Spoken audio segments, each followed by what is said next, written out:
A Bíblia e as ideologias políticas, parte 3, cristianismo e socialismo. Socialismo, de fato, o marxismo do próprio Karl Marx, né? É contrário ao cristianismo e outras religiões, porque acredita que essas religiões, elas colocam, especialmente o cristianismo, tá? Coloca o pensamento do ser humano fora dessa terra. Então, por isso que é chamado do cristianismo do ópio do povo, porque anestesia o povo para não pensar numa revolução, numa transformação. E a leitura da realidade do Karl Marx, né, é feita a partir de uma dialética. Ele toma isso do Hegel e transforma, tá? Uma dialética que tem a ver com duas linhas que estão sempre em constante paralelo, né? Da luta de classes, tá? Essa é a dialética. Então tem o proletariado, que são os pobres que vendem o seu trabalho, e os capitalistas, os burgueses que detêm os meios de produção, aí os bens de produção, né?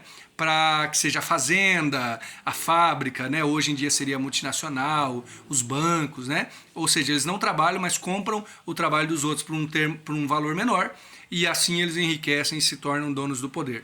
Bom, é verdade que o marxismo possui algumas críticas sociais bem interessantes, e existem alguns socialistas que fizeram contribuições para a vida humana, e eu não posso negar isso. Mas o marxismo, diante do cristianismo, ele tem dois problemas sérios. Primeiro, ele é extremamente reducionista. A visão abrangente do cristianismo, ele, apesar de criticar, ele não consegue vencê-la.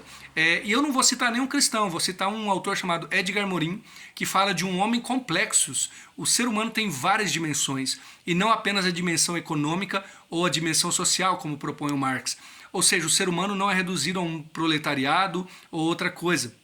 Ele também é biológico, ele também é relacional, ele também é psicológico, e o cristianismo crê que o ser humano também é espiritual. Ou seja, existem outras variáveis nessa conta, e não apenas o fato dele ter mais ou menos dinheiro, dele deter os bens de produção ou não. Mas outro detalhe interessante, que apesar de querer jogar fora o cristianismo, Marx se serviu de uma estrutura de leitura da realidade que vem do cristianismo. Sabe qual é? A ideia de uma história linear. Agostinho de Hipona, lá no século 4 ou 5 depois de Cristo, ele propõe que a história sempre é constante e não cíclica. No caso de Agostinho, porque ele está olhando a volta de Jesus lá na frente. Ele acredita que a história tem que ir para frente. Então, o Marx não consegue se desvencilhar disso. Aliás, a luta de classes é uma proposta de história linear que olha lá na frente, quando houver a famosa revolução e o comunismo ser instaurado, haverá então a utopia, que literalmente significa um não lugar. Tá vendo?